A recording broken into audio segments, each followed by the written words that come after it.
Hello, everyone. Welcome to the A Link to the Past No Major Glitches 2021 tournament here on ZeldaSpeedRuns. This is a Group I matchup between JohnRossums and Greenlinenshirt. Commentators are DowTMB and ClearMouse, and you guys can take it from here. Yep, so like you said, it's between JohnRossums and Greenlinenshirt, and it's probably going to end up being well, maybe not the closest of matches. This is the 33 seed versus 64 seed. But anything could happen in this game, so, could end up pretty close, and that's what we're hoping for here. Yeah, we've seen definitely matches where, the racers' times are somewhat more significantly different than what their PBs are. Certainly don't wish anything unfortunate on them, but as you said, you really don't know what can happen in this game. You see some early practice here on JohnRossums' side. Vitreous is definitely one of those bosses where you want to take care to not die. Yeah, well, a few of those, mostly in the Dark World. But even then, early on, crazy things have happened in Light World, so you really just don't know. That's right. Yeah, so Light World, right? You see a lot of enemies that are kind of hiding, underneath, the covers, like the ground. We got Moldorms, got Landmill, we got Sandman. And in the Dark World, that's where all the claws come out, right? No one's scared of the light. All the enemies are just kind of out for blood. Yeah, and it shows. They hit a lot harder.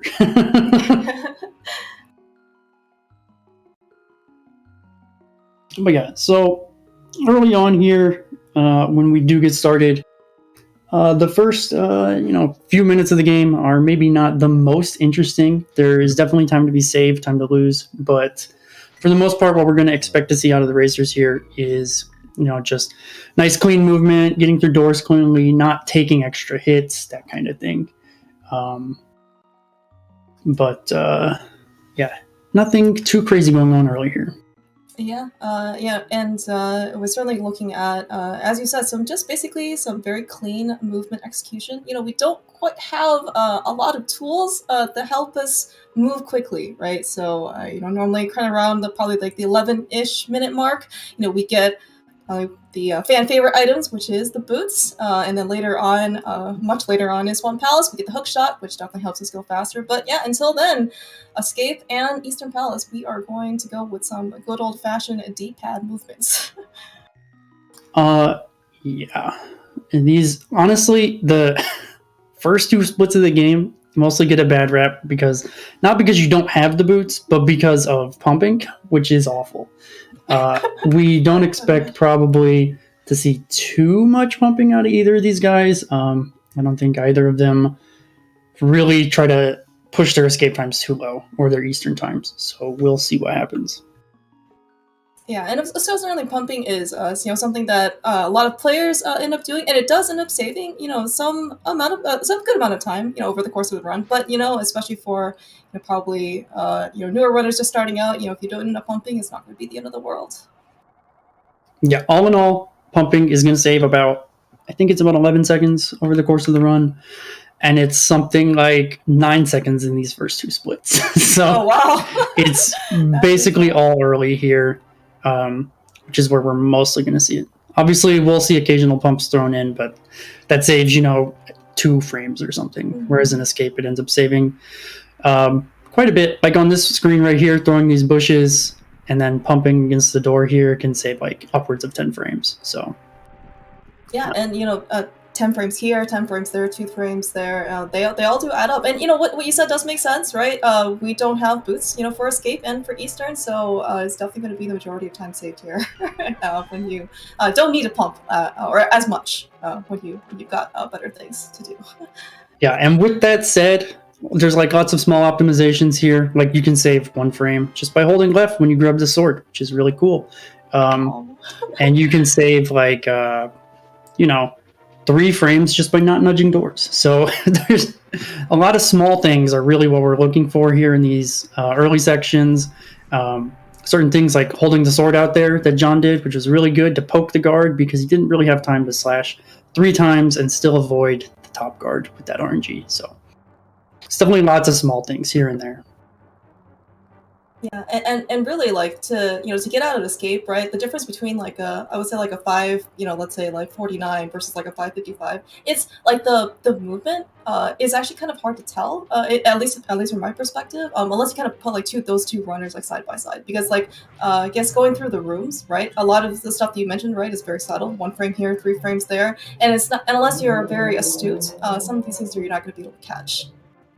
Yeah, a lot of this is just a matter of repetition more than anything. I know that JohnRossums has been playing other games recently, but he has definitely put a lot of work into this. PB's 127.22, so he knows what he's doing.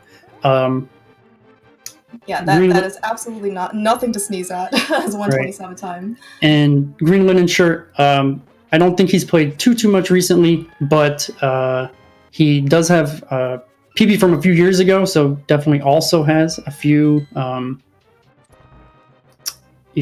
has the knowledge there. It's just a matter of putting in the practice at this point.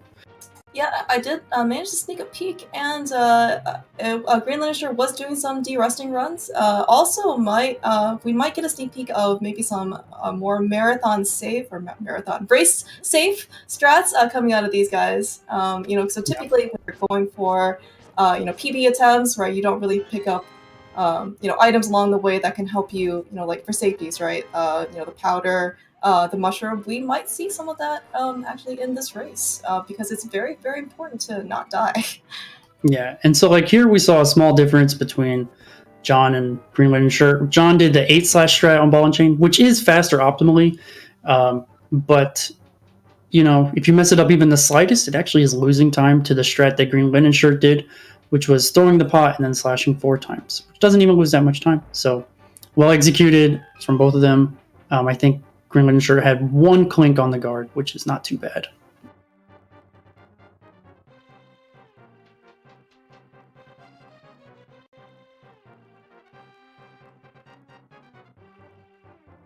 But yeah, going through, we have Zelda now, so it feels like we're on the second half of Escape, and we're going to finish the game in the next 3 minutes, because that's our goal, right? Rescue Zelda. It's that easy.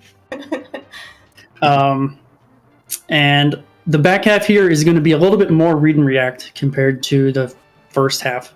First half, we generally have strats that get us through the rooms pretty easily, pretty safely.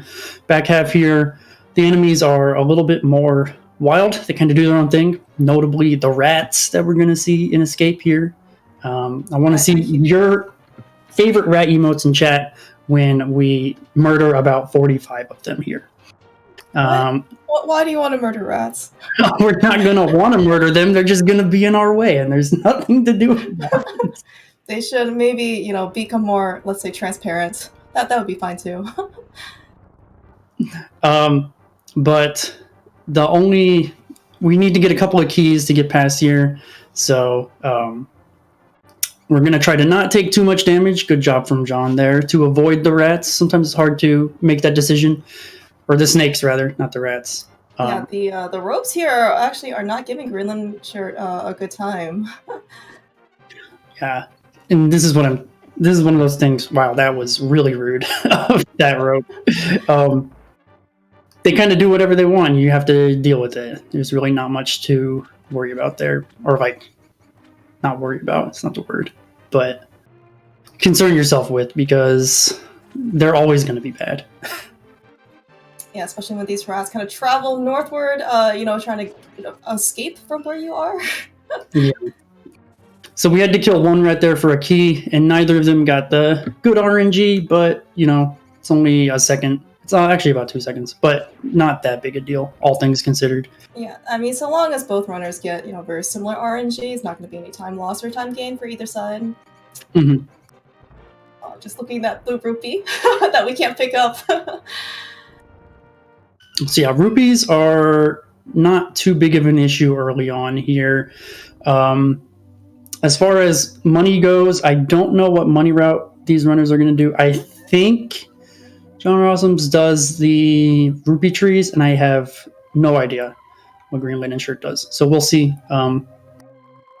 But if we are getting rupee trees, then we're going to want to get at least 14 at least like 5, but 14 would be nice. So we do kind of want to pay a little bit of attention to the rupee drops, but it's not that big of a deal overall.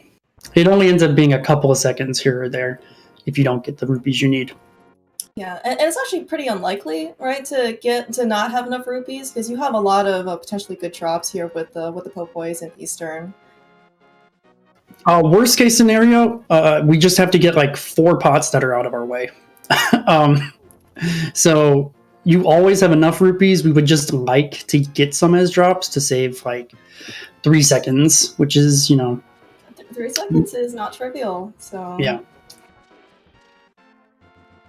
And then it's like, so, well, we'll worry about that later, but this screen that they're both on right now is awful.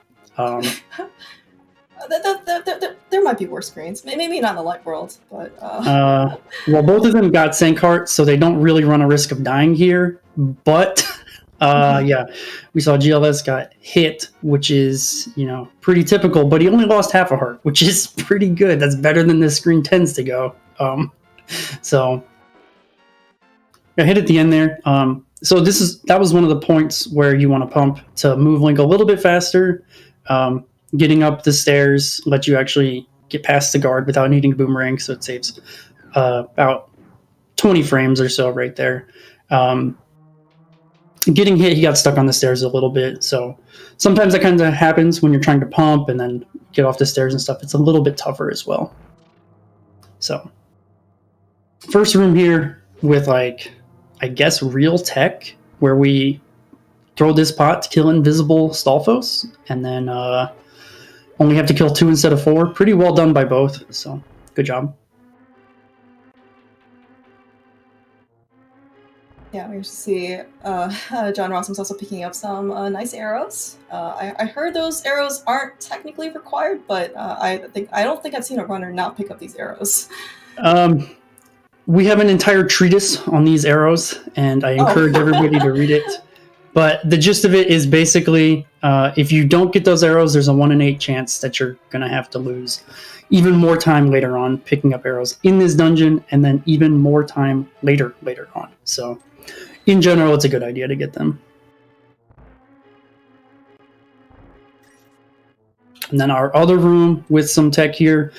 We don't want to kill all these enemies, so we're just going damage boost, step on the switch. Nicely done by John there.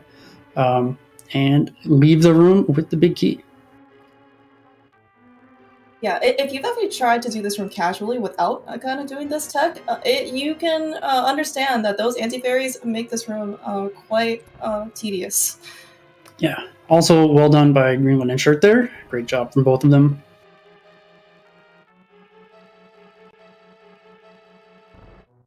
We've now acquired our dungeon item. We won't get every dungeon item in the game. We'll get most of them. Nice chest turn. Chest turn? I've heard those save 10 minutes for each one. Oh, wow. Did you see like these nice rupee drops on JohnRossums' side? You got a red drop. Yeah, so now he doesn't need any rupees ever again. So that's great. Oh, yeah. And neither... Greenland also picking up those red and a blue drop, too. Yeah, so rupee count was looking great for both of them. There's nothing to worry about the rest of the run, so we'll just forget rupees exist. Absolutely nothing to worry about. Oh, this is really nice. Very nice CSR room. And got arrow drops. Let's see what double readies does. Oh, look at that free heart. So yeah, big reason why is we want to have 18 arrows for this fight right here, assuming we don't mess up, which it doesn't look like John will at this point. Nicely done from him. Mm-hmm. If you don't get those arrows we were talking about earlier, you won't have 18 arrows if you don't get a drop. So that's a big reason why we get them.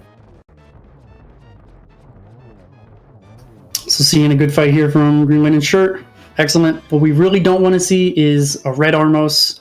So anything that avoids red Armos is generally pretty good. Obviously there's frames to save, but in a race setting, you're not going to worry about, 10 frames. Yeah, and especially in an NMG run, runners can actually watch each other stream, and they can also listen to the restream. So, their actions could also, depend on where they see their opponent is. In this case, that it's not too much, it's not going to be too much too different, because Armos is relatively stable fight, but it could also influence their decisions later for maybe they think they're behind or ahead to try and be more conservative or aggressive. Okay, so we are seeing slightly different rupee routes between them here. John is going to do Tree Rupees, which is a faster strat by about 6 seconds, I believe, maybe a little bit less, compared to these Saha Rupees that Greenlinenshirt is getting. The benefit of Saha Rupees is you don't have to worry about anything. You also get a couple extra bombs if you want them. You don't have to get those, but they're definitely safety bombs. And so it's generally, pretty good strat overall. If you're trying to optimize, maybe you don't go for it, but hey, we don't need to optimize everything all the time, at least. That's right. Especially in a race setting like this, you want to do basically what you feel is comfortable. We do see some nice spin speed into the library, though, to grab the book. Yeah, spin speed is a neat trick. We also saw it leaving Eastern Overworld here from both of them. And so it requires stairs to activate. Otherwise, we would do it everywhere, which would probably be awful. But so... All right, Ghostler, don't worry about that. But you want to stand on the stairs for 1 frame and then come off of them. But it's not easy to activate spin speed a lot of time. Yeah, we should see both runners actually attempting spin speed into the library. Sometimes people don't necessarily do this, and they just kind of dash right in. Part of the issue is, at least for this particular spin speed, getting into that door in the library actually in particular can be actually quite troublesome. Yeah, and then just all the movement in there. The difference between the two strats a lot of times is usually less than a second. In that case, the difference between the two strats would be about 30 frames, which is not significant for most players. So a lot of times what we'll see, players who are maybe less comfortable moving Link or so on will opt for some easier strats that maybe lose 20 frames or something, which just goes to show how much we tend to push this game, really. That we're worried about, 10, 20 frames here and there. Sometimes less, even. You gotta save every frame you possibly can for that 122. Well, if our splices are anything to go by, 119 is possible, I guess. So this game has come quite the way from when people first started speedrunning this. So yeah, just a couple of small things to notice here is that Greenlinenshirt tends to be a little bit more, I don't know, how do I say this? Centered on objects, which is not necessarily a bad thing, but it tends to be just a touch slower because it doesn't necessarily take you exactly to your goal. JohnRossums do a better job of, staying close to the walls, cutting corners a little bit better, that kind of thing. So just small movement things, which has really been the big separator between them so far. Yeah, as you said, a lot of little things do add up, right? We actually see, I think it was in Escape where JohnRossums was something like a screen or so ahead, and it was just probably a lot of due to very small things all adding up, and we just kind of see that that gap just kind of gradually grow. Yeah, and that's here in this cannonball room. I think Greenlinenshirt did get an RNG that you can just dash through, but he started his dash, just a couple frames too late. It can be difficult to start dashes, on the first or second frame possible. So certainly no shame in that, but this is just kind of the small movement optimizations, right? Starting your dash a couple of frames earlier ends up mattering a fair bit. So. Speaking of further speed ups, JohnRossums decided to go for the spin speed right out of desert. It's actually quite dangerous to go for that one, but it does save some time. I'm very glad that he did not fall off, which is, if he did, that would be quite devastating. Yeah, it saves 40 frames at a risk of 40 seconds. So maybe the risk benefit's not really there, but we go for it anyway sometimes.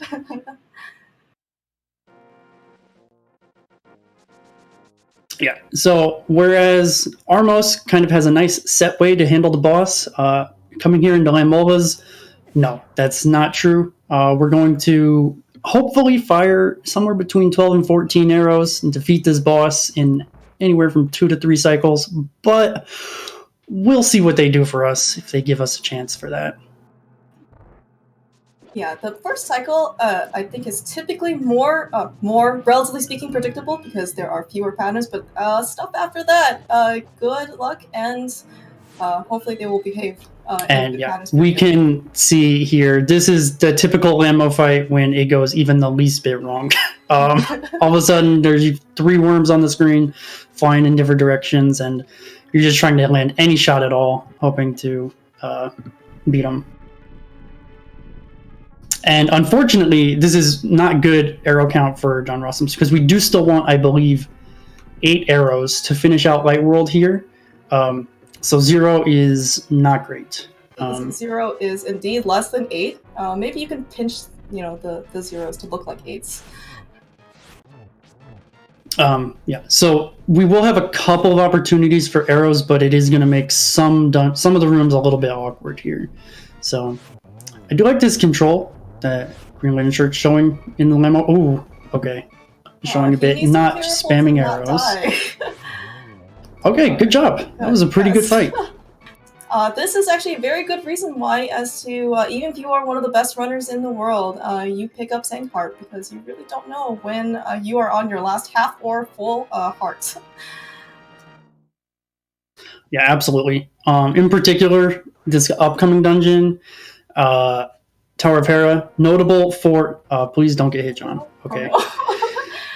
Swimming is very difficult, with flippers or not. Yeah, this upcoming dungeon, notable for killing every runner at least 100 times. So we will see what happens here. Hopefully we get through it no problems, or at least minimal problems, because that's how Hera tends to present itself. This is definitely, when you talk about high variance bosses, Moldorm has certainly, yes, led many a runner to an untimely fate. But yeah, so this fake flippers here saves about, I believe, 5 to 6 seconds. It's a glitch state where you're swimming and we don't have the flippers, so if you get hit, the game tries to put you back to where you were, but since we screen transition, you can't, and you soft lock. Actually, you hard lock if you move, so it's very bad. Glad to see both runners got through it, no problem. I know some people have said they will not do that strat in tournament because they don't want to run the risk of the hard lock. And Death Mountain doing what it does best, hitting you when you can't defend yourself. No, oh no. Yep. Okay, so at least he got the Spinsby off the ladder. Oh, jeez. Yeah. All right, so we hopefully should be relatively safe, at least going into Hera. Hopefully there's not going to be anything else. And 3 hearts is not going to be the end of the world. We're not going to hear hopefully 2 more heart beeps after this. I mean... That's what we're hoping, right? This last Dead Rock, please don't do it. Okay, it tried. This whole screen is just awful. It's aptly named Death Mountain, and it lives up to its name. Pretty sure literally every time we visit it. So. Yeah, you think you're seeking solace by, kind of ducking into a tower. It's somewhat questionable about your safety, geez. And that Moldorm, affectionately called the Gatekeeper, you have to pay the toll of 1 heart to get past him. Let me know if you find a way not to. That would be really nice. 1 heart seems actually pretty cheap. Well, sometimes they demand extra, but you're not getting a buy without 1. So. Alright, we see greenlinenshirt actually taking no chances with that Dead Rock and a slash in to make sure he's absolutely stable coming into Hera. So it's like both runners came in with about the same amount of health, which at least that means they're on equal footing. Yeah, and it's still probably, 5 hearts too few to get through this dungeon, but we'll see what happens here. Hopefully no disasters. Unfortunately, that's what this dungeon is known for, but... At least these Moldorms kind of end up behaving so that JohnRossums at least could dash through and get this big key. Yeah, didn't lose a heart there. That's great. We'll see what happens here. We do have a challenging room here in Beetles, challenging to do quickly. JohnRossums is going for the faster strat here, and unfortunately, he's going to stop for the arrows. Okay. That was probably worth it, given his arrow count. He's probably still going to need to pick up backup arrows to get through this, but we'll see what he decides to do. Right, it looks like he is also going to hit that safety switch, which will let him potentially pick up some more hearts right before Moldrum, just in case anything bad goes wrong, or anything bad happens. Okay, so greenlinenshirt opting to do a slower strat that protects him from the Moldworms. Probably a decent idea here. JohnRossums get across our first of 4 bomb jumps with no issues. Looked like maybe a slight issue. Oh, and he gets the bomb drop. Yeah, I was gonna say these drops are being super friendly. We got bombs, we got arrows. We might get a heart or two. Okay, and we're seeing a little bit of a safer strat, a little bit slower there to deal with beetles on greenlinenshirt's side. Not a big deal. Given that this particular boss just cost JohnRossums 40 seconds. Oh no. So that is the worst place to fall. Once again, as the worst dungeon in the game. So now we're going to see this bomb jump from greenlinenshirt. Hopefully it goes well. At least he got a bumper dash twice. It's a good thing he did hit that switch, otherwise his health would be very not good. But okay. Oh, good job. We got friendly airdrops here, right on the path. All right, Moldrum take 2. Looks like he's actually opting to just kind of follow and kind of read Moldrum's RNG pattern movement. Oh no! Which is generally the simple way to do it, but Moldorm is Moldorm, and cost him. That one was probably closer to 50 because we were a little bit deeper into the fight, which is really unfortunate. Mm-hmm. Meanwhile, on greenlinenshirt's side, we actually do see, oh my gosh, taking some potentially quote-unquote safer strats to kind of like dash. Hopefully you don't get frame rolled, but unfortunately, these Moldrums are really not treating our runners well at all.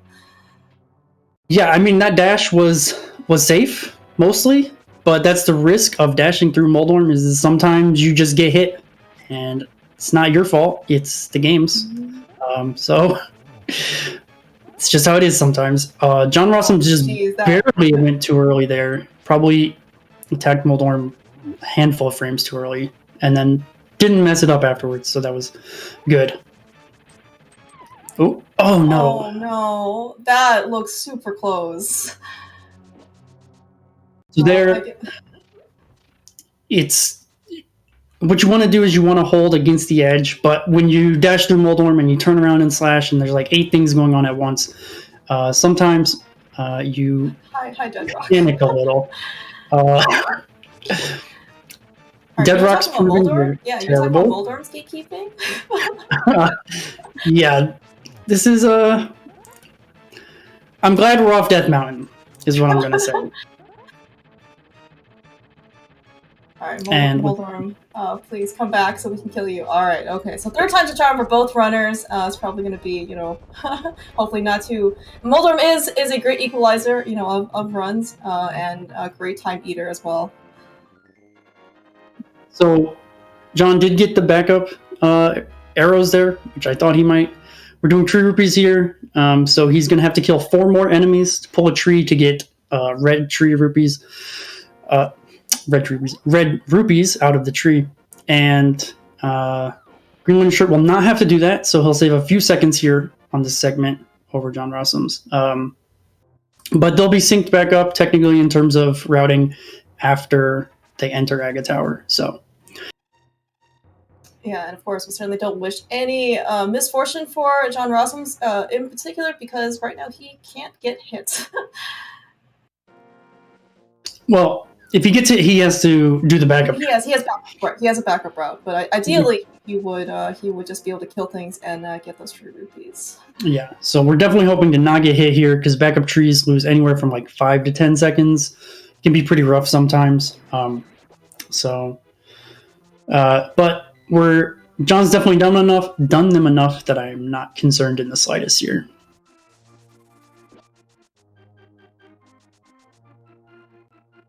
I thought you said we were done with the game after we, dropped off Zelda in the Sanctuary. See, I thought so too, but well, the Sanctuary Priest is dead now, and Zelda's captured again. Turns out when we left Zelda, that bad things happened. Oh, so we should have never left her. I mean, what good things happened to us? Like, we failed to mold her 3 times.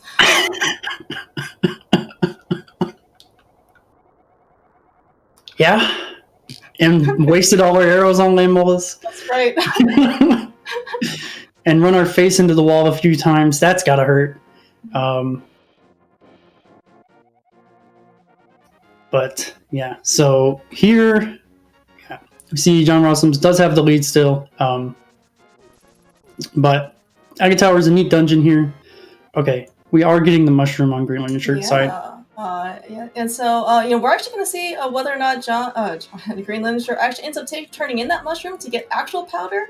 But we can actually do a minor glitch called fake powder. And we will see. This is actually like a pretty good safety, especially in Dark World later dungeons where when you're on green mail, it does the enemies can do quite a bit of health damage to you. So having potential backup safety is actually quite nice.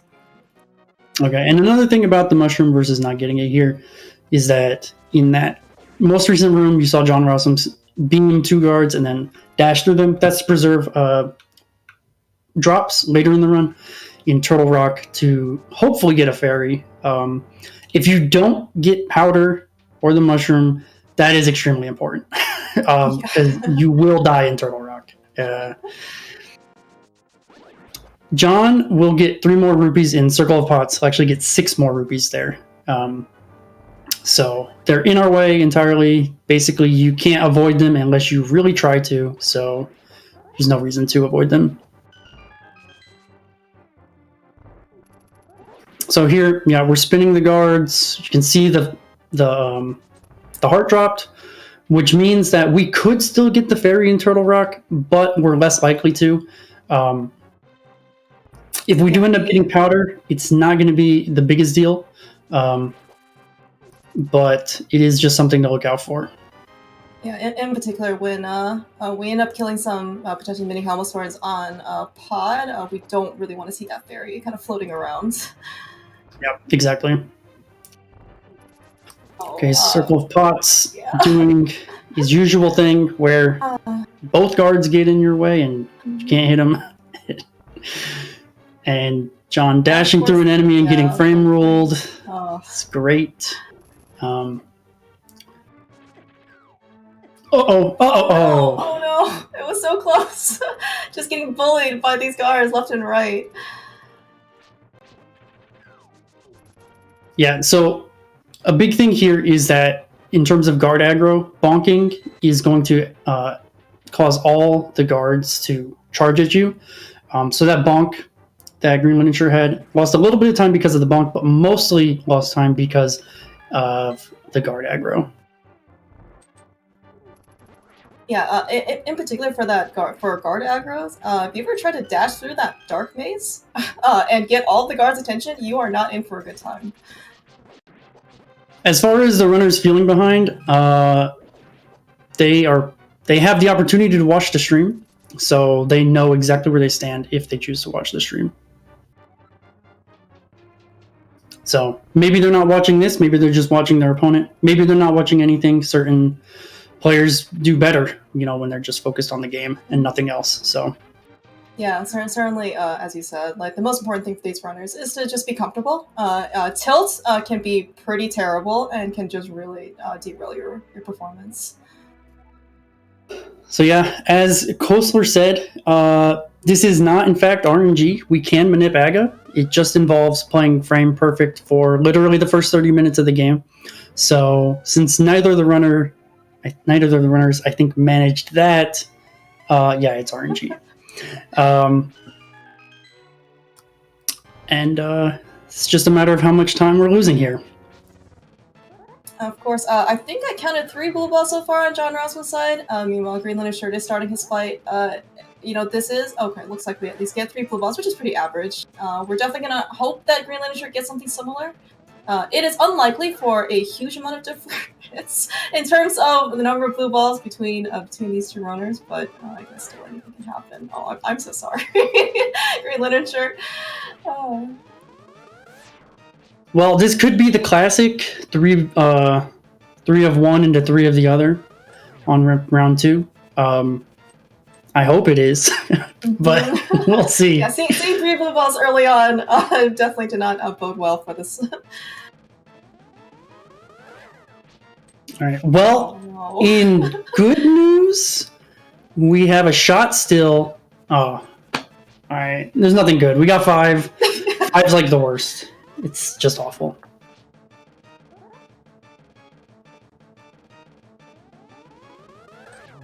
All right. On that note, JohnRossums has made his way into Dark World after getting the update news from Sahashwala. So we are going to run into some comfier times now. Right into the Palace of Darkness, where we are going to spend our hard-earned Shree rupees to pay off a little monkey to let us into the dungeon. Yeah, and we mentioned that the game doesn't play nice. We can kind of see on Greenland Shirt's side that, you know, 1 or 2 mistakes starts adding up in terms of health, and unfortunately, that's bad. No. This is not good. Right, so you see here JohnRossums is trying to basically kill enemies 4 drops. He needs 10 more rupees to get Kiki back, and then he needs 100 rupees to get Palace of Darkness open. Say no. John, it's fine. So ideally, we would not have Kiki when we're trying to kill enemies, because as we saw before, if you get hit, Kiki's going to run away again. Okay, John, if you're listening, boom the Ropas. Boom them. You only need 2. Boom the enemies, John. Oh, that's right. Yes, there is a stun prize of 1 rupee. Well, we're really treading into pretty dangerous territory here. You don't want that Birdo to kind of chase after you. Oh, no. Okay, and this is why, you know, sometimes extra rupees. Okay, so we do have a backup here. He can mirror to Saharaswala, whatever, that guy. And Yep. he'll have the opportunity to get the 100 rupees that Greenland Shirt got earlier. He doesn't need all of them. He would probably like to have 100 hearts here. But so at least good news that there are 3 hearts underneath those pots. It is true. So we'll get back up a little bit. But yeah, this is not great. So he's going to go ahead and get the backup bombs here,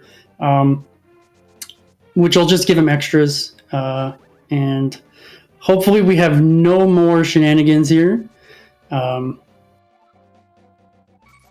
Greenham is suggesting the bonk for the fairy, but at this point he's a little far away.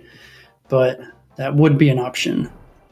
Yeah, we also do see a slight consequence of actually mirroring back to the Dark World with Kiki. Sometimes Kiki doesn't quite kind of latch onto you because of those iframes. That's why kind of John had to, you know, kind of adjust himself to get Kiki back.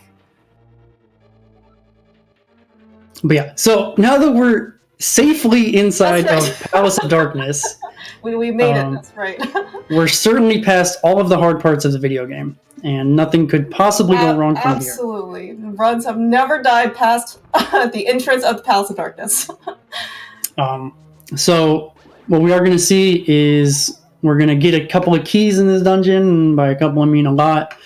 And so we need a couple of keys to get to the big key, which we will then use to get the hammer and go to the boss. So, okay, John was frames away from getting hit again. So I'm glad that didn't happen. Oh, wow. Speaking of being frames away, Greenland almost got sniped there by the fireball and almost lost his bomb. Fortunately, it didn't quite explode on the floor, so good thing he had those backup bombs from Saha's closet.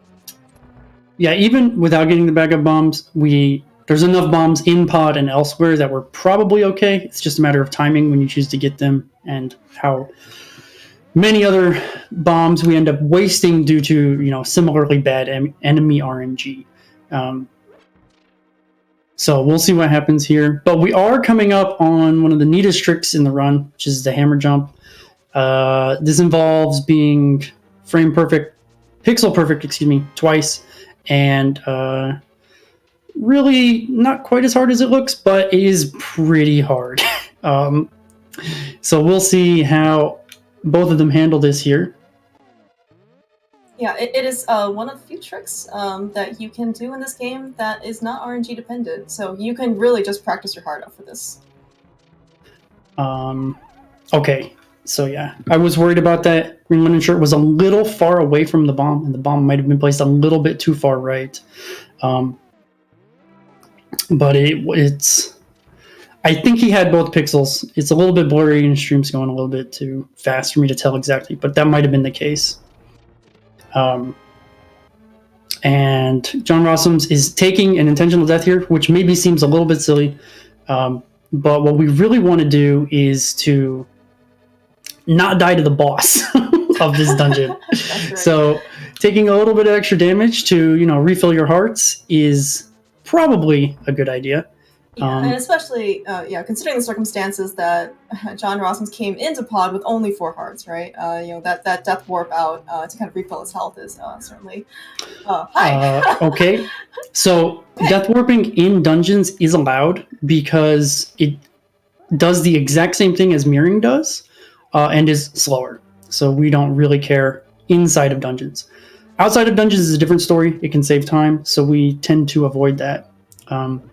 So a couple things to look out for here. John has 7 hearts. Green Linen Shirts has 6. The boss will do 2 hearts of damage here. So John can take 1 extra hit, which could end up mattering. Additionally, he won't have to menu here to hit that switch, which is... Or wait, he won't have to waste an arrow, which is nice.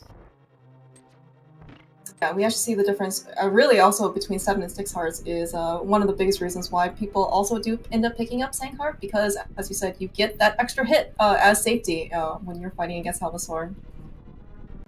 Yeah, so we will see what happens. Hopefully nothing too bad. I had a run the other day where I died to Helmasaur a few times, and I got really awful patterns, and that's just how it goes sometimes. Oh, yeah. I'm so sorry. Oh, this is what I was thinking of, the extra menu. Extra menu to hit that crystal switch. Yeah. So having beams is just a little bit better, saves a few seconds. But as we've seen, it's easy to take a lot of damage. It's not always easy to keep beams to this point. Mm-hmm. Yeah, speaking of some RNG, unfortunately, JohnRossums did not get a great turtle lineup, unlike Green Linen Shirt. Turtle's also dropping some extra money to potentially taunt him for having to get something extra.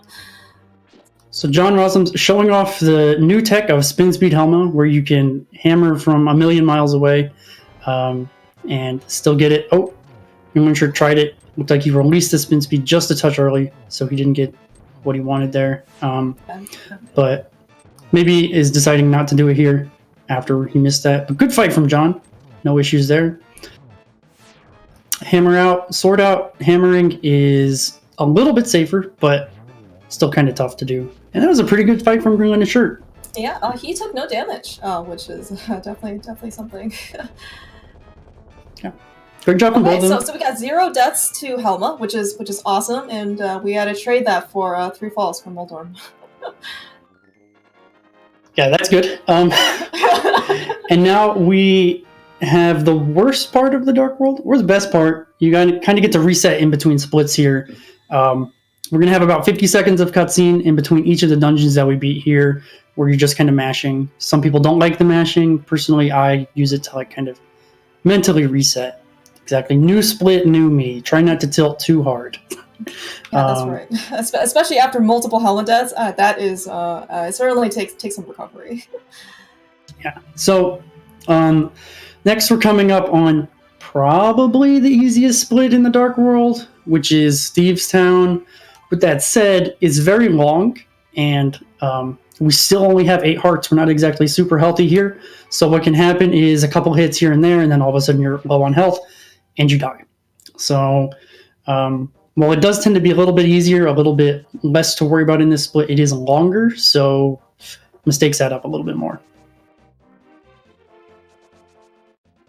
Yeah, the overworld doesn't have to be kind to you at all.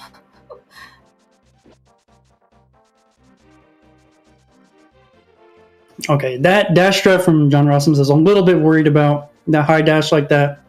can kind of the enemies might aggro in a strange way. It could have been very dangerous. Green linen shirt doing a okay. We have the same. Maybe it's something I don't know because neither of them got aggroed there. Maybe I don't know. But yeah, green linen shirt did a slightly different movement pattern, leaving to pod overworld to avoid the snapdragon, which does 3 hearts of damage. And it's a little bit tight to avoid. So, actually, his movement avoided the bird, not the snapdragon. Sorry, but that also does 3 hearts of damage. So yeah, live world enemies, especially that you have green mail, these things don't hit lightly. Yeah, so all right. So on JohnRossums' side, where he did mirror, he ended up getting a quick warp, which every quick warp that you get ends up saving something a little over a second. It's about 34 frames. Well, it's exactly 34 frames, but more or less depending on the movement you have to do to set it up. So, and that was a nice spin speed from John. There's like specific movement we do to avoid the red spear guard there, who can chase you down if you're not careful and get in your way. And then it's one of those where you'll end up getting hit 3 times if you get hit once. So we try not to get hit. Yeah, of all spin speeds to get outside of Death Mountain, I mean, this is probably the most important one. Okay, so we probably will see powder on green linen shirt side. Yeah. Speaking of which, so we have a bottle pickup on green linen shirt side, and how convenient that the sick kid who gives you a bug net for that bottle that you present to him. This will actually be some really nice safety potentially in the future. Yeah, the only downside to this safety is that if you don't die, you waste time. But as we've seen, both runners have had some pretty close encounters. Yeah. So just avoiding death is probably a good idea. Now, of course, that being said, don't take the sunk cost fallacy. If you end up not dying, don't feel too bad. You've already basically buy yourself the bug net in the bottle. Right. Just justify the time loss. That's one way to interpret what I said. And we can see what happens in Thieves Town sometimes. Small mistakes adding up. You're just trying to do the room, and the Zazek says, "Hey, I'm standing here," and you lose 2 hearts. That guy's a jerk. But yeah, we are going to get powder, which is definitely the single best safety you can get in this entire game. It'll give you plenty of opportunities to refill your health, plenty of opportunities to catch extra fairies. In case you accidentally die. It is wonderful. No, it's better than Sankart. We did see Sankart saving green linen shirt at least once so far. And it saved John. Mm-hmm. So, that's true. Hopefully it won't save them too many more times over the course of this run. Oh, that was a really nice Hellway dash there on JohnRossums' side. You do need a little luck to go your way, but he also did line up pretty well in order to get that dash. Yeah, we do have a nice setup to get it. It does require you to stop your dash on exactly 1 frame on a 60 FPS game, and then you also need enemies to cooperate, so it's not exactly the simplest of tricks, but it is more manageable than it looks. But always happy to see it. Mm-hmm. Yeah, John. Also, making sure that the bottom floor does explode. In fact, in Thieves Town Attic, it's not the end of the world if it doesn't explode. You do lose a little bit of time, but you really want to make sure that thing explodes before you kind of hit downstairs. Yeah, it's easy to miss it by like a frame or 2, leave the room a little bit too early and not notice, and then you end up losing like a minute or more. I forget. It's too much.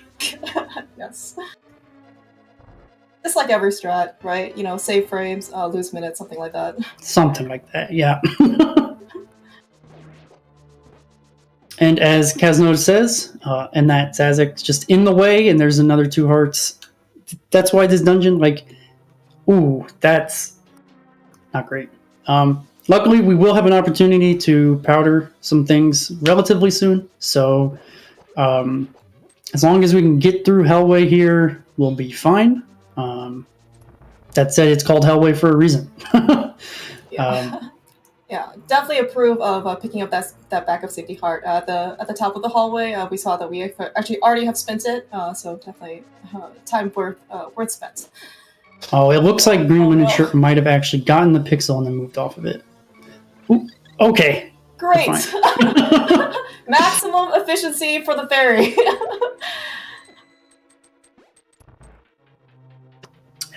Now John is into the blind fight, which is pretty easy if you know what you're doing. Otherwise, it's impossible.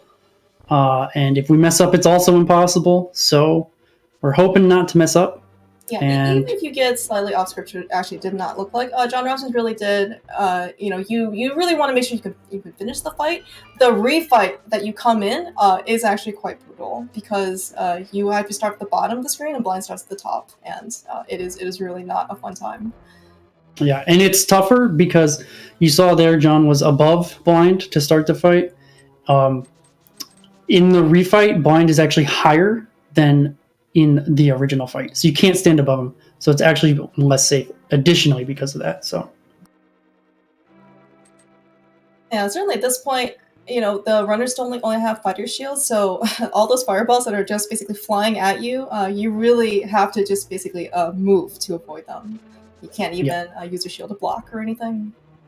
And we probably won't see any shield upgrades. I'm hoping somebody finds a way to make Mirror Shield save time because it's great when you have a shield that's as big as you and can block literally everything. All right, we actually do see Green Linen Shirt powdering that bunny beam in order to get basically himself a fairy that he's going to be able to keep in that bottle. Yeah, and that's a nice one to get. It's always there. It's pretty consistent. If you're worried about dying, definitely a good one to take. He's looking pretty healthy, so I'd be surprised if anything too terribly bad happens in the immediate future. But this is Link to the Past. I've seen crazier things. I mean, fireballs do 1 damage. Blind does, I think, 2 hearts of damage, right? These things can add up, so especially when we go off script, and hopefully that doesn't happen. Yeah. So on John's side, he picked up 300 rupees. And you think that's to get the sword that's going to save the world? Nope, that's 10 rupees. But swimming across a little lake, that's going to cost us 500. So we need to get a few more. And in a minute here, after John picks up his sword, after dropping it off, he'll get another 300 rupees, which will take us well over 500. And that'll be the rest of the rupees we need for the run. You ever wonder why a tempered sword that does like a ton of damage only costs 10 rupees, and flippers that just basically let you swim, where we already know how to fix a fake flipper anyway, like they cost 500? They've got their priorities all wrong, I guess. I don't know. On Greenland Shirt side, he did have not the greatest of blind fights, but didn't die, which is always what you want to see when it doesn't go well. So good job from him.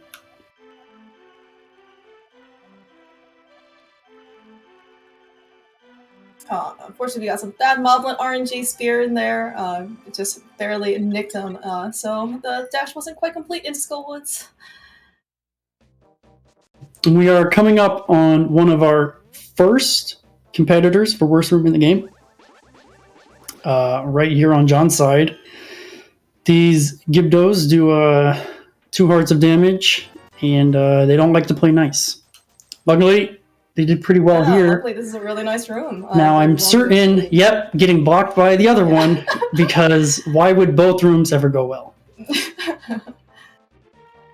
He did the best that he possibly could. Game is just not there with him. It is true, the Tempered Sword is not required.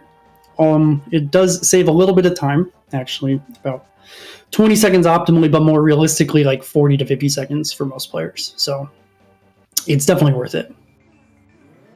And it makes the game easier, which I'll take as much of that as I can get. Imagine playing this game on easier modes. Alright, so I actually do see a slightly different strat here on greenlinenshirt side. Unlike JohnRossums, where I think he left his portal kind of at the edge of the screen. Looks like greenlinenshirt actually has his portal right outside. Yeah, optimally, what greenlinenshirt is doing is a little bit faster, on the order of frames, but with typical human execution error, for most people, this ends up being a little bit slower on the order of frames. So really not a big deal either way, just do what you're comfortable with. Yeah, I think if humans were capable of frame perfect movement, we would be able to manipulate Aga and giving us 0 blue balls every time. Exactly.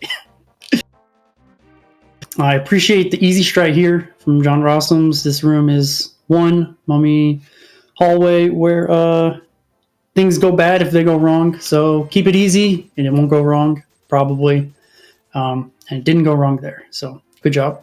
Yeah, also a really nice job slashing that Gibdo into the spike. It does temper sword damage, so it's going to be faster than him just slashing and killing it with the temper sword. Yeah, gold sword. But yes, it does more damage. Exactly. Yeah. Speaking of gold sword damage, when Moth hits those spikes, it also does gold sword damage, except Moth is programmed not to take gold sword damage. So you have to hit Moth not into the spikes. Pretty good job from John there. What we try to do is we try to gauge how good your fight was by the amount of spikes you see missing. Since you see a few there and a couple others moved. Not the best fight ever, but that's also kind of an RNG dependent fight, so you do what you can. JLS using the boomerang to stun the Gibdo. Acceptable strategy. Another acceptable strategy is getting Ether in the Thieves Town split to Ether both mummies, and then they won't deal with you. Oh, interesting. No, that's actually really slow, but it's pretty good if you hate them, which should be most people. So Yes, I was gonna say they should be. Whoa, what are we getting? Some boot strats here in order to get the fire on greenlinenshirt side. okay, so you might have opted to do that as a way to try to preserve some health because Moth and Mummy Hallway both can end up doing a lot of damage, as can these Ropas. Okay, glad you didn't get hit. So you saw John take a little bit of damage. That saves you a bit of time because you can just kind of walk through the enemy on the screen, leaving the fire rod. Downside is, of course, less health for Moth, which will hope doesn't mess with anybody too bad. And certainly, I mean, we've got a fairy, so should be good. Yeah, certainly, we're definitely seeing some more, I would say, like conservative strategies to ensure or reduce the chances of imminent death. Dying to Moth is certainly not a pleasant experience. Okay, also a good strategy here, literally murder all of the Gibdos so they don't murder you. That's a good one. I respect it a lot. Yeah, he did get a full magic drop, though, which is certainly really convenient. Now, the downside to having beams is exactly that right there. While we saw John hit it directly into the spike, the way beams kind of work is that they kind of push the enemy a little bit further away. So it doesn't hit the spike in the same way, which is kind of unfortunate. I'm glad that greenlinenshirt didn't get grabbed twice, though, by that wall master. Both opportunities were pretty suspect. Okay, pretty good fight. Using the fire rod there, John did menu off of fire rod, I think, which saves just a tiny bit of human error frames, but you don't get to use the fire rod in the fight, and as we saw, that can be very helpful sometimes. So once again, another personal preference thing, whatever you like. Yeah, meanwhile, on JohnRossums' side, he has decided to spend his hard-discovered 600 rupees, or at least 500 of them, to pay off Sora, and now we can swim for real. Yeah. Ideally, we would not like to get hit between now and the entry to Ice Palace.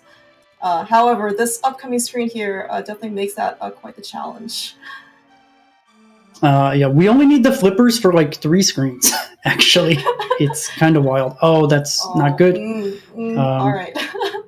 So it's not good because the magic situation here, we do need to preserve full magic by the end of the dungeon. We'll get a little bit of magic drops on the way, but we also have to shoot another rod shot here at the very beginning of the dungeon. So he can't waste any more magic is what it boils down to, without going out of his way to refill it. Or without doing the backup beam strats, which I'm sure only a handful of people actually know. Don't you need some health first to do that as well? Or the backup arrow strats, which I think even fewer people know. So. That's right. Well, he just got another arrow drop, so maybe he is relatively on his way. With that said, the arrow counts look pretty good, but we do want to be above at least 22, leaving Swamp Palace, which will be the next dungeon for both of these players after Ice Palace. So we are still kind of keeping an eye on our ammo counts right now. I would be pretty surprised if there wasn't kind of like a time where you're always kind of looking at your arrow count and and saying, I wonder if I have enough. Yeah, I mean, you kind of develop checkpoints. Okay, so John did get a magic there, which is a little bit slow because it lags the game, not because it's actually slow to pick up. You're waiting on those guys to die anyway. So that's fine. Nice bomb jump there.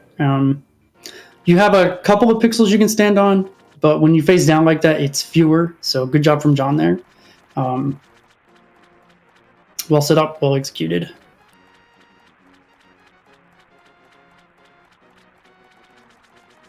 And we're going to hit this spike with our sword, which just makes Link move through it faster. And you might think, why are we damage boosting? Well, health doesn't matter because Cold Stare does 4 hearts. So if you're not on a multiple of 4, your health is kind of like whatever. So I think there, actually, can I count to 8? Yeah, I can. So he has 8 hearts right now. So technically, it actually did cost him a hit in this fight. What we're going to expect to see, this is a fight with no RNG, if done well. So hopefully it's done well and we don't take any damage. And the fight will be over in about 10 seconds. There is a reason why you see a lot of runners spending quite a bit of time in the practice hack, specifically on this fight. Really that was excellent double nicely poke. Mm-hmm. Double poke is definitely the hardest strat to do. It saves about 10 to 15 frames over single poke, which saves about 10 frames over 6/. So we'll see what strat greenlinenshirt does here, but definitely not an easy strat to pull off. So good job, John.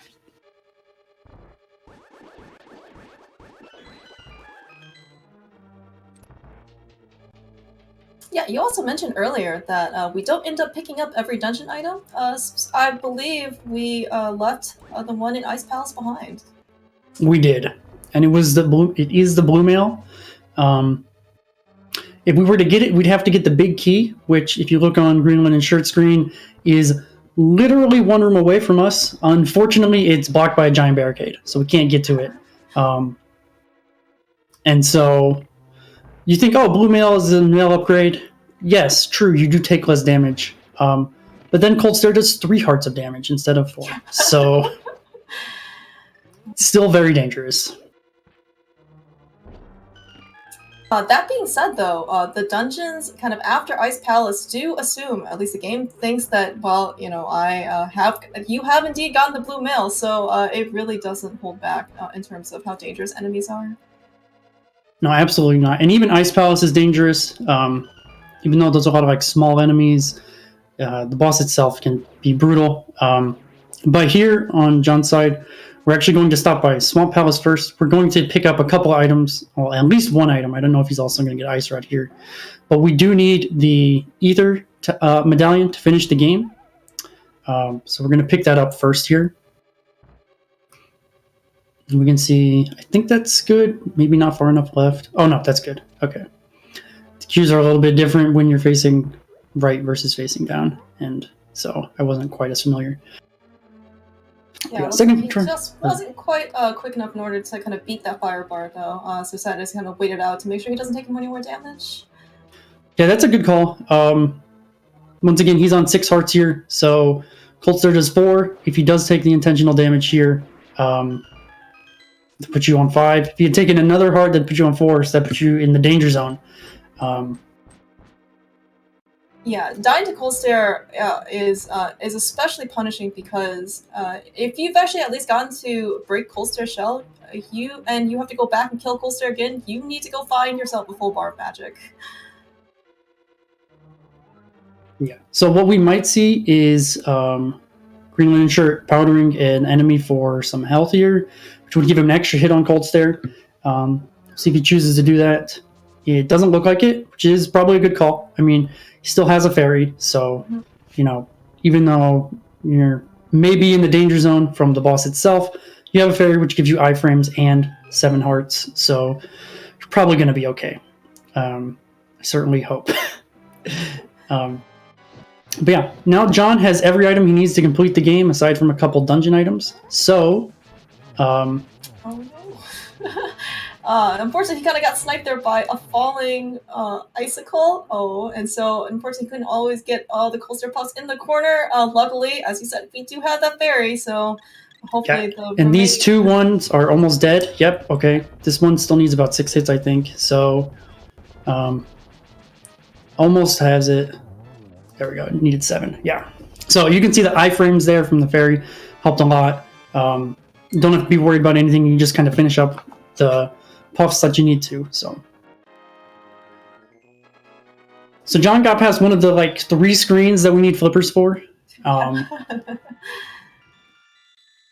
yeah, he doesn't need to pick up any more items. We're just going to be doing a dungeon rush at this point, basically.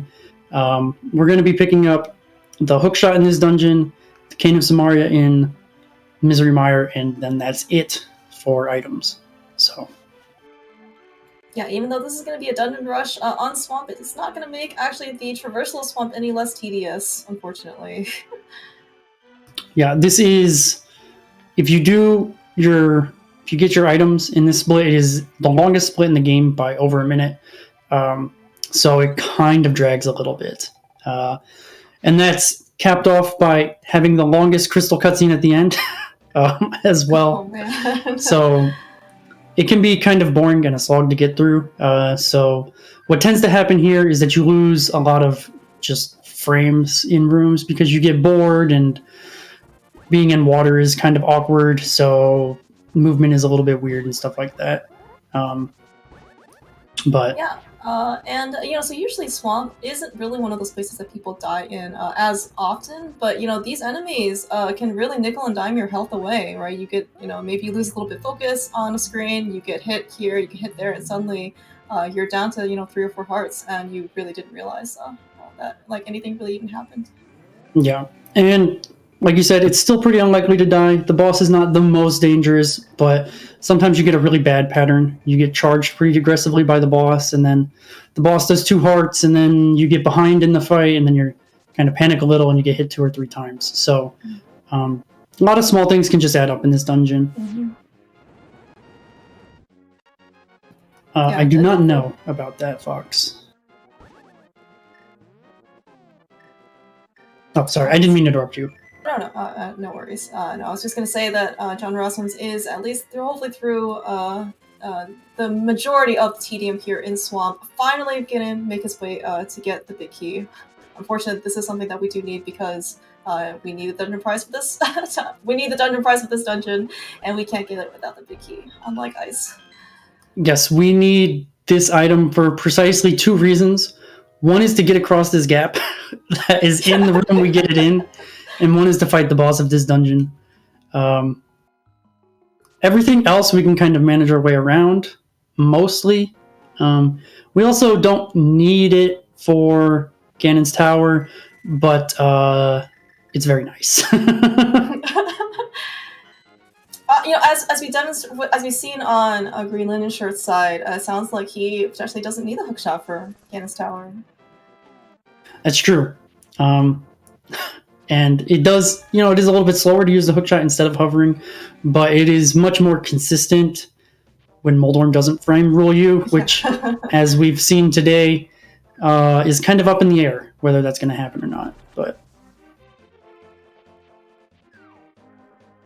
So yeah, we see John here picking up a couple arrows. He does need a few more to finish out the run, so making good idea to pick them up.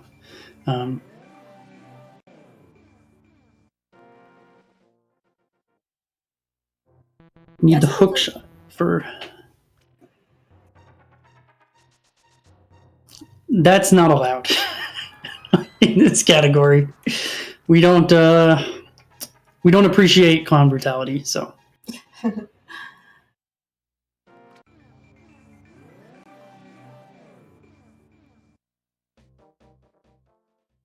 All right, hopefully this is going to be the last situation where we're going to need our flippers for real. Just kind of make our way to the boss. Some relatively, well, friendly-ish RNG from those water tectites. Yeah, usually they're not an issue, but... Yeah, it looks like we're going for some quick kill. Unfortunately, didn't quite get that ending in order to avoid this second cycle, or the first, whatever, cycle here. But a lot of times the value of the quick kill strat is that worst case scenario you die, but general worst case scenario is what happens there. You just kind of clean up before the whirlwind phase ends, and you don't lose any time. So it's a strat that can save time and generally doesn't lose time. Excellent arrow drop on greenlinenshirt. Yeah. Yeah, I was gonna say, that skeleton was quite rude, kind of just basically not moving out, so greenlineshirt decides to kill it, and lo and behold, we get some more free arrows. Yeah, unfortunately, you want to leave this dungeon with 21, so we're just a touch short. Still going to have to pick up some, but that's not a big deal. Greenlinenshirt is, he might be thinking back to his Armos fight where he decided to give the wall an extra arrow for good measure, and if he didn't do that, he would have 21 here. I think he might... I think it's okay in the end. But yeah, so John is going to be off to Misery Mire here. As the name suggests, it's not very fun. And we're going to try to make it a happier place for everybody. Clearing up the weather, get rid of the evil infesting the area, all that good stuff.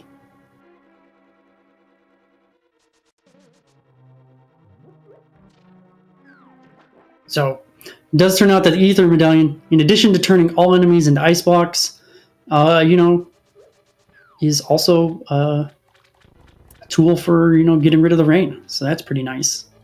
Yeah, Ether. I guess it's it's the only medallion that actually does something about the weather, right? Well, apparently the only weather Hyrule has is it's just rain. That's true. All right, so JohnRossums also being able to keeping his beams here for this nice for Mire 2, which does save a little bit of time in order to beam those Popos away. Yeah, it's nice. That's one of the benefits of collecting the Ether Medallion in Swamp Palace, like both of the runners did.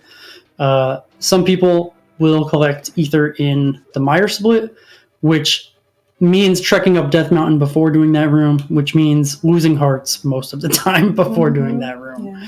Of course, there is still some danger in where he ends up getting, let's say, like the ice rod, because there are crabs along the way. But hopefully, you don't get, I guess, as bodied as frequently. So currently, JohnRossums is winning the gap offhand. Looks to be probably a couple of minutes or so. Exactly, I couldn't tell you. Certainly within the range of one or two disasters happening on John's side and it being all tied up again. Yeah, and I think there was actually some amount of discrepancy, I think, between the number of blue balls that the runners had. JohnRossums, I believe, had 3. Was it like 7 or something on greenlinenshirt side? 6 minutes? I'm not sure. I'm not keeping too close track on the timers here. It's definitely less exciting to pay attention to the timer when we have multiple Moldorm falls on both sides. Yeah, Misery Mire is one of these dungeons that we're trying to preserve our health, because when we fight the boss here, we're going to take 4 to 6 hearts of damage, depending on how well you do the fight. And additionally, we're going to take 3 hearts of damage in this upcoming room to get a small key. So we don't really have too much spare health in this dungeon. Taking extra hits here and there is definitely very bad. So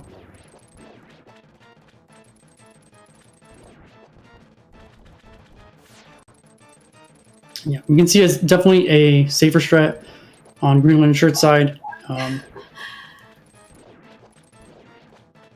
The strat that JohnRossums went for is very difficult, and so it's like it saves a good bit of time, but going forward is not necessary at all. And on JohnRossums' side, we're going to set up, or we've already set up, Spooky, which is going to allow us to hit a crystal switch from a whole screen away, which is really nice. It's going to save walking into a room, bombing a wall, hitting a switch, leaving the room, and then dashing up way out of our way to hit a different switch. So all in all, this is going to save about 11 seconds or so. And you can see it's hit there. Yeah, it's pretty significant. So that was step 1, and then step 2 right there. Set it up. Or I guess the third one. I don't know how to count to 3, so. Yeah, basically that spike and that torch just basically acted like switches. Yeah. So here's the intentional damage we're taking. Walking into the dirty green stuff is only going to do 1 heart of damage. Walking into Vitreous does 4. And okay. Gotta be careful there. Only 7 arrows, seemingly 8, but then there was a giant eyeball that was still charging at JohnRossums, so it was a very good reaction, at least, to be able to menu back and switch the bow. Yeah, and a good menu, or good idea not to mirror back to the start of the dungeon, which I've definitely seen before, which not only is a pretty significant time loss, but it also will, have you on lower health going into the fight, so can be very dangerous. Yeah, that actually might be one of the reasons why why some runners decide to not mirror on this particular split, and they decide to mirror right after exit mire, so they don't run the risk of that. Yeah, and mirroring early is like only going to save human error frames, which is going to be like a couple of frames max. So once again, this is one of those things. Are we worried about a couple frames? Apparently, okay, because we can mirror in both splits. That's fine. It's good symmetry. Unfortunately, looks like greenlineshirt in Mire 2. Looks like some of the Wizrobes didn't quite go or decide to die as intended, so I have to make a couple extra slashes. So yeah, wow. Now John is heading towards Turtle Rock. Or a screen. Yeah, heading into Turtle Rock here. Hoping not to take too much damage on the overworld. You can take about 3 hearts without losing any health, assuming you get the fairy later on. But so far, looking pretty good. Yeah, earlier I mentioned the fairy in Turtle Rock that we're going to get. We're hoping to see that before definitely one of the most dangerous rooms in the game, but another serious contender for worst room in the game, which is the Chain Chomps room. Oh, man. Somebody should tell them they're in the wrong video game. Go mess with Mario, please. And yeah, Turtle Rock is definitely the most dangerous dungeon. Almost every single thing in here does 4 hearts of damage, and the things that don't do 4 do 3. So, yeah, we take a lot of damage. We should have gotten Blue Mail in Ice Palace.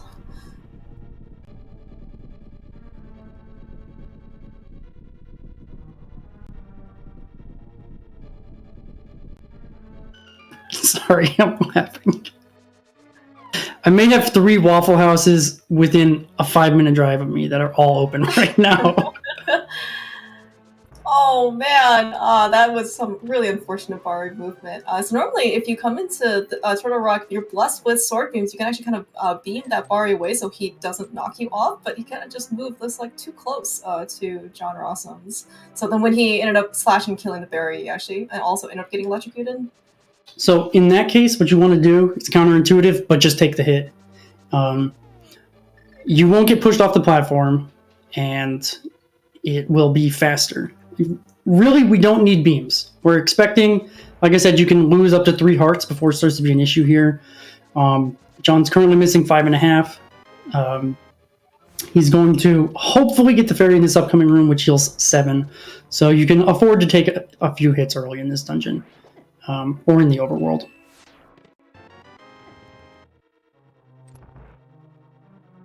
And of course, we don't get the fairy, which is why you don't want to take damage at all because of that. Oh man! No, please. All right, okay. At least he's past these guys. Jeez. Okay, well that's not great. So we also have an issue here of magic is going to be a little bit low. Luckily, there's a full magic drop from the Pokies in the prize pack. They have to drop items for us to get it, but it is there. So we'll see what happens. He needs to get to the Pokey first and kill it Oh, and, no. and live. Oh man! Speaking of living, what happened on Green Linen Shirt side? So he was trying to powder one of the earlier anti fairies in Mire, and that room is a room that I'm not sure many of us are very familiar with. So it kind of bounced around in ways he wasn't expecting and ended up hitting him. So, yeah. The room with all the shooters. There's a reason why you don't really want to spend like any time on that in that screen. Yeah, the room after, which is also bad too, because it's like this weird X pattern that I don't know. It's awkward. Yeah, unfortunately, still no luck on JohnRossums' side. He didn't get any drops from that key Pokey at all. Oh, I thought he was on There's the our fairy. Okay. Fairy and the magic. All right. And John going for the 8 bombs. I don't know what his plan for those is, but okay. So yeah, this is kind of one of the dangers with Mire when you're kind of revisiting it. Is nobody knows what this dungeon looks like. Okay, if Green Linen Shirt knows about fake powder, we're fine. Or if he's aware of the full magic on the bridge, it's also going to be fine. And there's also a small magic in this room if you need it. But at this point, probably the big magic is a better call.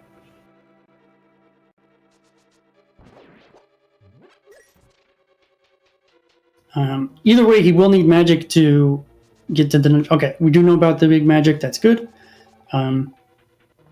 So we'll see what happens here. Hopefully, no more shenanigans in this dungeon. It's one of those dungeons where... Okay. Well, I mean, the good news is at least he just fell, right?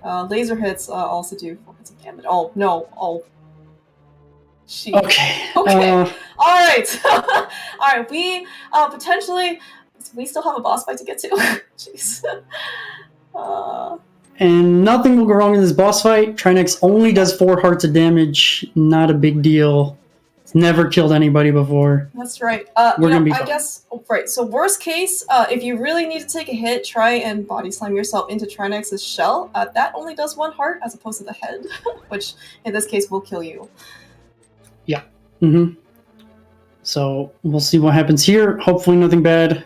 I feel like I've said that before and it hasn't gone well, so... 5 slashes on the head, good. First head down. 4 or 5 slashes on this head, just depending on what the game does for you. 4 this time, sure, why not? Hopefully a double spin and 1 slash to finish off the boss here. Standing a little bit lower than he needs to, that's kind of safe. Which is probably good given his health situation here. Yeah. And through the fight, no problems. Phew. All right, so we're still alive. We are, I believe, we've claimed our last crystal, and we are on our way to GT. No more cutscenes for John. So if you like the cutscenes, sorry. If you don't like them, you can clap. Celebrate whatever you want to do. I think we still have a couple of text boxes we need to get through. Like the big key. Yeah, a few text boxes, but nothing.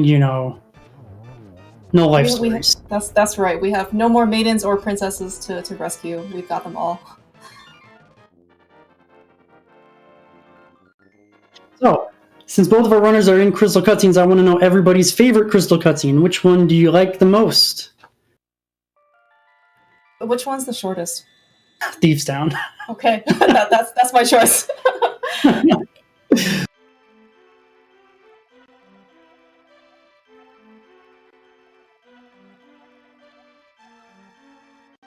Misery Mire. I might be inclined to pick Misery Mire too, because that's the one that I realized when they have different colored dresses. Really? Yeah. I didn't notice that for years, so.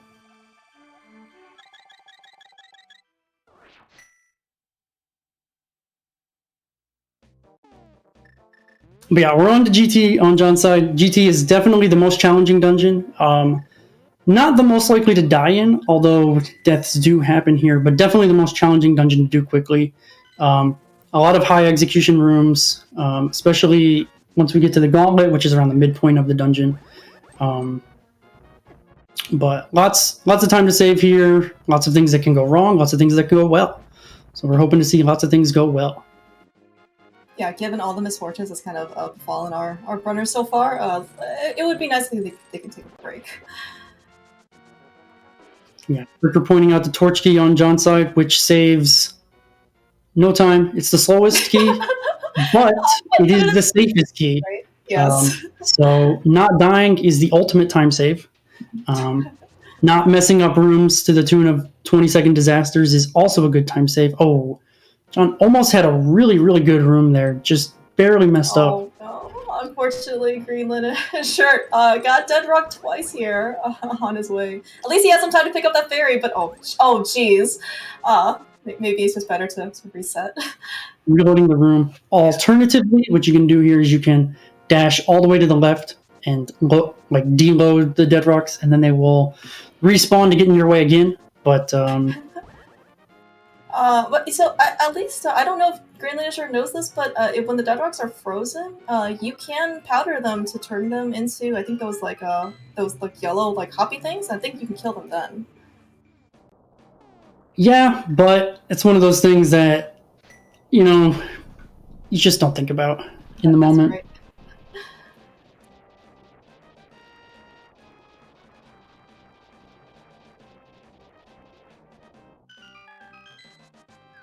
All right, so we're at roughly the halfway point in Ganon's Tower here with the big key on John's side. We're going to pick up these arrows. We need to get over 10 over 8, I guess, to get through the first part of this dungeon here, but 10 is really what we're looking for.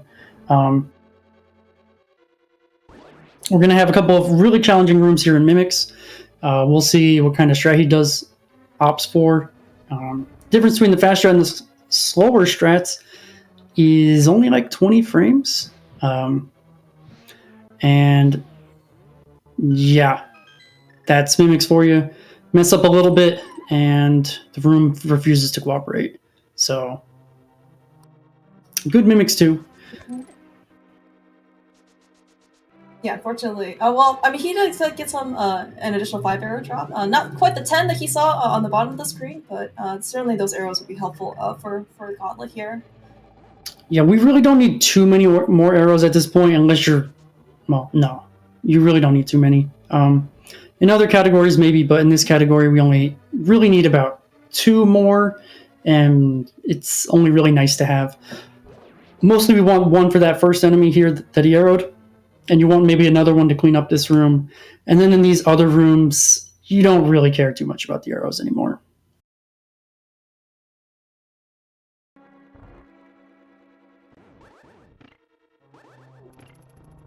So yeah, taking a little bit of damage here in Gauntlet, but doing okay.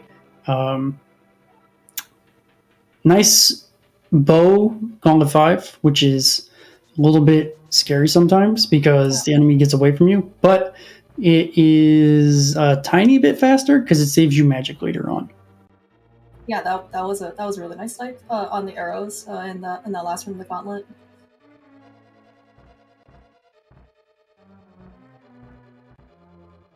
Alright, that was really nice and clean lane mode 2 fight.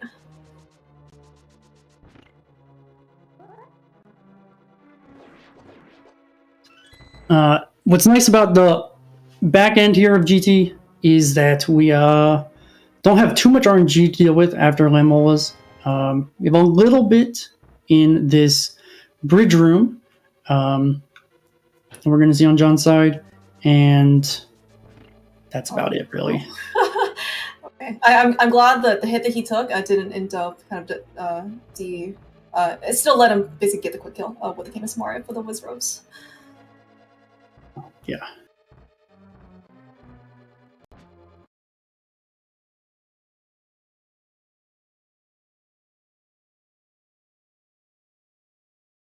We preserved just enough magic that we just ended up picking up this one. We don't actually end up get the later one, looks like. And hopefully, let's see if John ends up getting how many torch shots. Okay. Unfortunately, he missed the third one, but that one is also like pretty difficult in order to get first time. Yeah, going under the spark there is pretty tight. It saves a handful of frames. Once again, we're trying to save 10 frames because it's cool and we want to go fast, but it's not always easy to do so. Yeah, getting the heart and the magic there, which probably didn't need the heart, did need the magic if he wants to stay on Fire Rod for all of the Ganon fight here.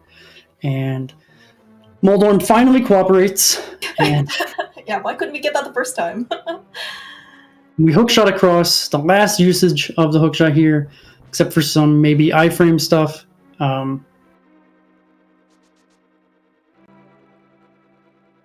But we'll see here. Getting through this room pretty easily. Just going to stand in the middle, wait for the bumpers to pass, and you're good. And now on to the hardest boss fight in the game, Ganon 2. Good luck. You're supposed to spin, you're not supposed to spin. I don't know. This boss is a boss. Patterns. So if we are really lucky, we're gonna get that 2 cycle. Does depend a little bit on luck, but 3 cycle is definitely more than acceptable. I mean, in a race setting, a 4 cycle, you'll take it. Yeah, that's yeah, that's also true. 5 cycle, 6 cycle. Yeah, that's right. As long as you don't get more than your opponent, you're good.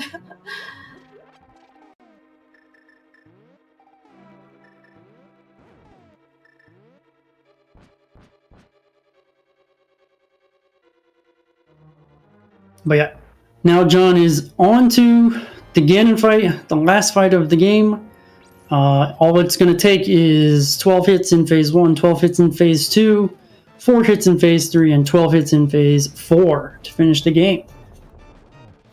And we see he gets quite a few early here. That's 11 and then 12. Start Phase 2. It's a nice double. And doing some spins through the middle, or inside the circle here. It looks scary. I promise you, inside the circle is safer than outside of the circle. I guess everything's relative, right? It's way more consistent inside of the circle, is what ends up happening. So you have less to worry about. The same movement always protects you. You don't have to actually worry about the bats too much. We pray that Ganon treats us nicer than Moldorm, and it doesn't look to be the case. So maybe he'll stop eventually.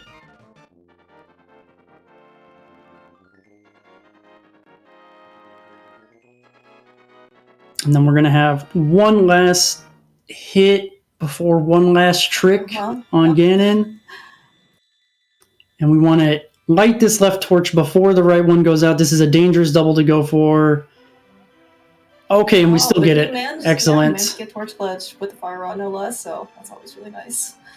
So now we only have 8 more spins left to finish the video game. And we'll see what happens. Hopefully, nothing too bad here. Yeah. typically at this point of the fight, you're home free, but disaster does strike occasionally. So, I mean, we talk about Moldorm Falls being pretty expensive. Fall into Ganon here is definitely not cheap in terms of time. Probably won't matter too much in terms of race results, but it's not something that you really want to experience.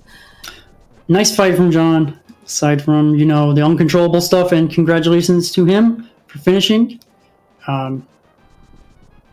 Few mistakes here and there, but overall really good. Yeah, finished up what looks like an official time of 1 hour, 31 minutes, and 28 seconds. So GG's to JohnRossums and for winning this race.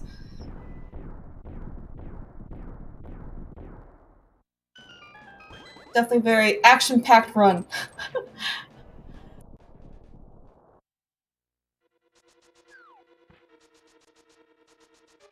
Yep, maybe not the fastest of times he's ever seen, and I can't imagine he's, too excited about it, but that's just his game. A win is a win in this case. Yeah. Finishing the game feels good no matter what happened. Yeah, actually, yeah. Also from those Moldorm Falls, did he end up dying at all? I don't believe so. Yeah, like a deathless run, nothing to sneeze at. Alright, meanwhile, looks like we are in GT basement, hunting for that big key on greenlinenshirt side. Yep, and we're seeing some cool usage of the hookshot, which we didn't really talk about with John. I did mention that we didn't need it before. It's true, but it is cool, so I'm glad we get it.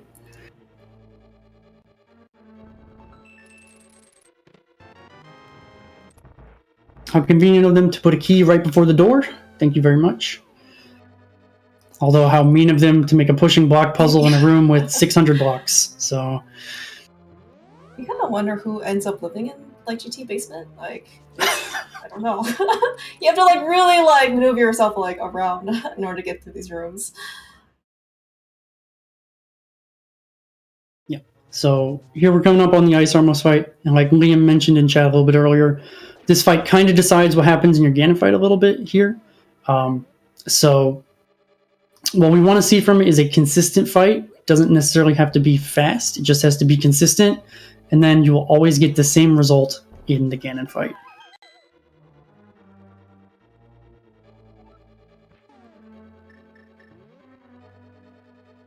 Usually by simply not missing an arrow, you're going to be fine. And we're seeing a 5-up strat here. That's okay. All right. That's. Oh yeah. I thought hopefully it would be an okay recovery. But it looks like he just. This might still be fast enough to not be an issue, but it's close. I'm not exactly sure. Definitely gonna have to get out of this room quickly.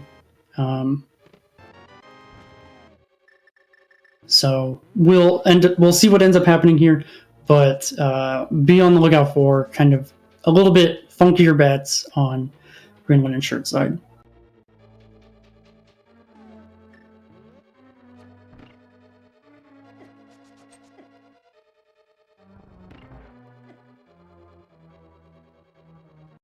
And Mimics room here, we're going to see, okay, this is a bit of an easier strat. Certainly, it controls the Mimics much easier. You can line them up a lot better without worrying too much about everything else that's going on in the room. So, absolutely fine. And we mentioned taking a lot of damage earlier. Mimics are no exception. They do 2 hearts. Not to mention there are BMOs in that room and they shoot fireballs at you. Like it's really scary to basically lose a lot of health very quickly and you don't realize it. Yeah. So, okay. Oh man. Oh, okay. So most likely, greenlinenshirt's gonna probably take the safety room and get at least one fairy for healing. He might save the other fairy. I guess I don't know. But we're probably gonna definitely heal up here. Yeah. It might be nice to get a fairy, but ultimately we just have to have enough health to get past these upcoming 5 rooms. And then we'll get another opportunity at a fairy again. So that's true. Yeah, that's right. Especially in pre-Moldorm 2 room, right there. There are some anti-fairies in there, and greenlineshirt does have the powder, so that is definitely available to him. So as long as we make it past Gauntlet, which hopefully, certainly things can go bad in these rooms, but it looks like we're doing okay here. This room in particular, Gauntlet 3 yeah. and Gauntlet 4 can get bad with the conveyors and enemies kind of moving away from you. So good cleanup in 3. Good job not, having any mistakes in 4.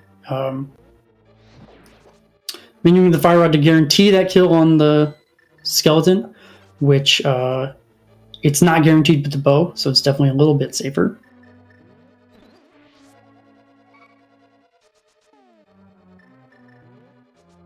And the one downside to powdering that fairy is your Lammo cycles get a little bit different, so it's harder to get the 1 cycle here.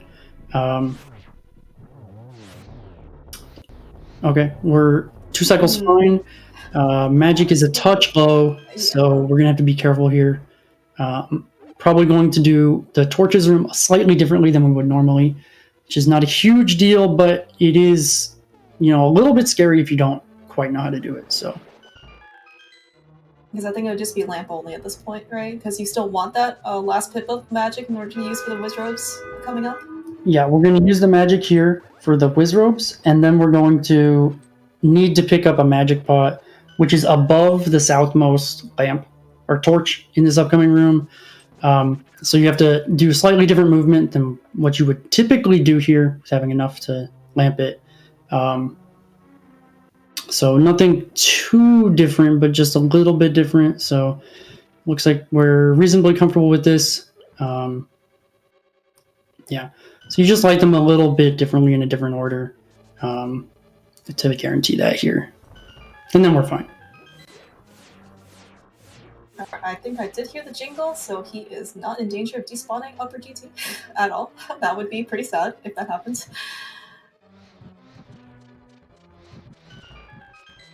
And yeah, we're going to have one last shot at Moldorm. Please just behave. We've had enough. Had enough today. Man. Oh, unfortunately, just threw the bomb. Looks like it touched earlier, so it didn't end up getting the conveyor belt. Yeah, that has a tendency to happen if you are a little bit low in the room. So here, let's see. Didn't need the key, that's okay. I think he menued to check for a fairy, maybe. Saw he still had one, I think. And we're gonna hover, which does save time. This is faster. Moldorm, yeah, this is Greenlineshirt's revenge on Moldorm.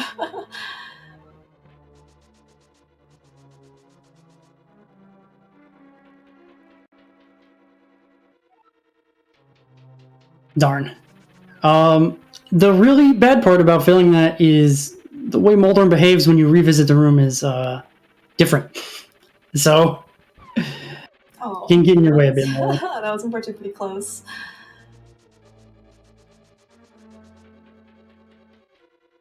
It looks like Greenlineshirt is determined to get this hover through.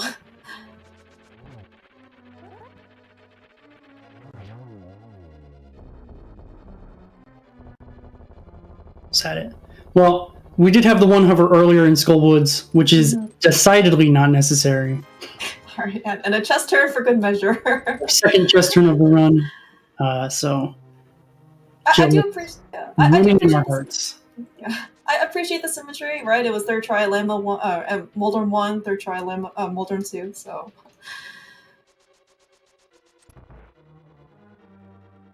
And on to the hardest boss fight here. So at least we have enough health that we're safe. But 6 hits on Aghanim here. This pattern is pretty rough. That one's just hard to deal with. This one is also tough. Unless you're willing to take a damage boost, which is... Wow, this pattern is bad. Anytime you get the big triangles with Aghanim in the corner, the cycle's basically going to be impossible.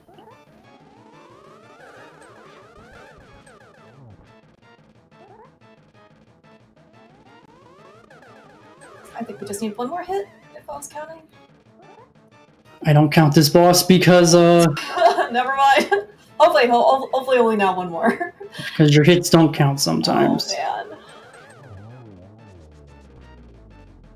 Yeah, we talked about blue balls being an issue in AGA 1, right? They're really not pleasant in AGA 2 either. No, they're almost worse. Even though they lose you less time, they just feel so much worse.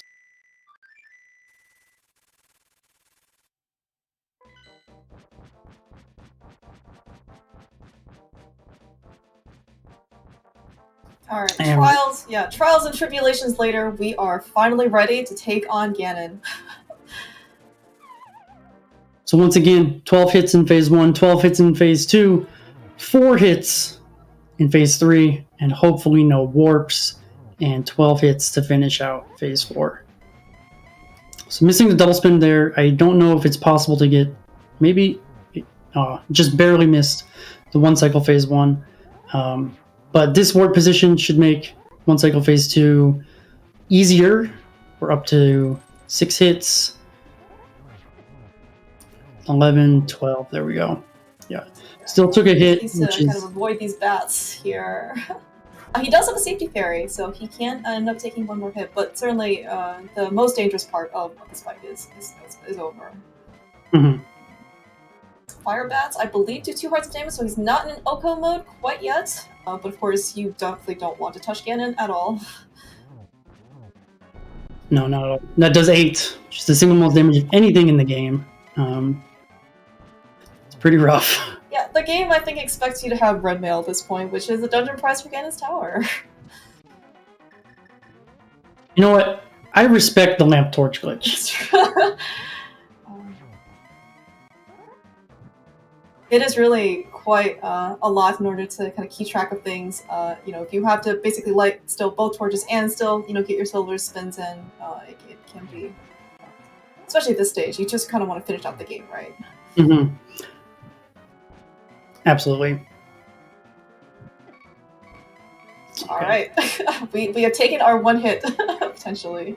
So we do have to be careful about the way you kind of manip the fire bats. You want to kind of walk across Ganon's body a little bit, just like you saw there, or kind of take these kind of wide paths around him so that the bats don't hit you. And you kind of want to stand a little bit further away to give yourself more time to avoid them.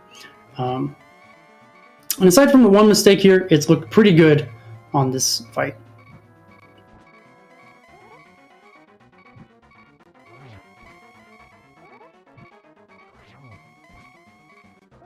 And I don't know how to count past 3, so I don't know how many hits we have left. We need that. That might be 2 of us, but hopefully we don't have too many more left to go. There we go. All right, it was only 2 more left. All right, so oh man, Green Linen Shirt dashing to kind of play with our hearts. he is ready to cross this bridge and claim his finish also in this race. Good job, Green Linen Shirt, finishing this one out. Yeah, alright, looks like we have unofficial time finishing out with 1 hour, 44 minutes, and 16 seconds. Yeah, get your GGs out for both JohnRossums and Green Linen Shirt for both basically definitely finishing out these runs. It's definitely not easy, especially after taking some deaths. Yeah. Yeah, just finishing this game, like we mentioned, it's tough to do, so we'll always want to, try to push through, finish it out. All right. Unfortunately, we don't really have time for an interview because the next race is in 10 minutes. So we're going to wrap things up here.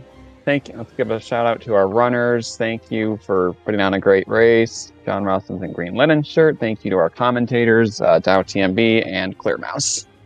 And I think the next race is on this channel, right? So yep. Don't go anywhere. Yeah. Normally I would rate another channel that was live right now, but I'm not going to do that because we're starting because that's just 10 minutes away. So we got Doomtap versus Kane to Shane coming up right here in 10 minutes. We have a couple more NMG matches tomorrow, one at 3 p.m. between Bert and Wera-Wisifer. And at 10 p.m. Eastern, we have Fox Lisk versus DowTMB right here. Yeah, that's me. And we also have another Zelda 2 Randomizer Max Rando tournament match tomorrow at 11:59 p.m. Eastern. There's also one going on over on Zelda Speedruns 2 right now. But for now, sorry. That's going to be it for us here. Thank you all for watching, and hope to see you in 10 minutes for the next match. Thanks for hosting it. Appreciate it a lot.